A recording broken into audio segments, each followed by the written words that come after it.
రాబోయే రోజుల్లో కాలనీకి ఏ సమస్య ఉన్నా ముందుగా ఉండి వాళ్ళ సమస్యలు తీర్చే బాధ్యత కాంగ్రెస్ శ్రేణులుగా ప్రతి ఒక్కరి భుజాల మీద ఉంది. కాబట్టి ఇలా రోడ్ నెంబర్ 6 విషయం మనం ఇప్పటివరకు రోడ్డు కాదు కదా, డ్రైనేజ్ కాదు కదా, మట్టి రోడ్లో బతుకుతున్న మల్లికార్జున కాలనీకి ఈరోజు రాబోయే రోజుల్లో ఆ రోడ్ నెంబర్ 6ను కూడా మేము డ్రైనేజ్ లైన్ వేస్తూ దానికి సీసీ రోడ్ కూడా వేస్తామని చెప్పి సందర్భంగా తెలియజేస్తున్నాం.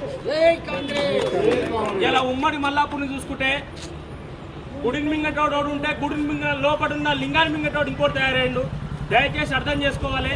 గతంలో ఎన్టీఆర్ నగర్ మన శక్తి ఎన్టీఆర్ నగర్ కావచ్చు, నీర్పేట కావచ్చు, ఏదైతే గతంలో మనకు పెట్టిన డివిజన్ అది నంబర్ 4 ఉంటుండే, మొన్న ఉమ్మడి మల్లాపూర్కి మన ప్రభుత్వం ఇది ప్రజాపాలన అని చెప్పి ఈ సందర్భంగా తెలియజేస్తున్నాం. రాబోయే రోజుల్లో ఏ కాలనీకి ఏ అవసరం వచ్చినా వాళ్ళని కడుపులో పెట్టి చూసుకుంటున్న ఏకైక ప్రభుత్వం కాంగ్రెస్ ప్రభుత్వం. ఇలా రేవంత్ అన్న సర్కార్లో ఇలా పరమేశ్వర్ రెడ్డి గారి నేతృత్వంలో ఉప్ప నియోజకవర్గంలో కావచ్చు, మల్లాపూర్ డివిజన్గా కావచ్చు అధిక నిధులు తీసుకొచ్చి అభివృద్ధి చేస్తున్న ఘనత ఇలా పరమేశ్వర్ రెడ్డి గారిది. ఇలా రాబోయే రోజుల్లో ఏ ప్రభుత్వం ఏం చేసిందనేది ఒకసారి తేడా తెలుసుకోవాలి.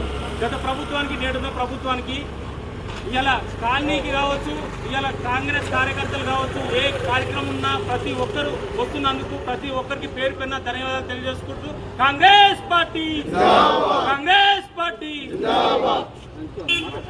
నమస్కారం తెలియజేస్తూ ముందుగా మన పరమేశ్వరులకు కృతజ్ఞతలు తెలియజేస్తూ గత 10 సంవత్సరంలో ఏ యొక్క అభివృద్ధి జరిగిన పాపాన పోలేదు.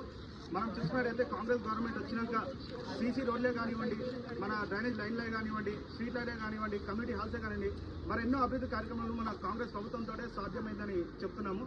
అలాగే మన పరమేశ్వర సహకారంతో రానున్న రోజుల్లో మరెన్నో అభివృద్ధి కార్యక్రమాలు చేస్తామని ఈ మీడియా ద్వారా, ఈ ప్రింట్ మీడియా ద్వారా, ఎలక్ట్రిక్ మీడియా ద్వారా తెలియజేస్తున్నాం.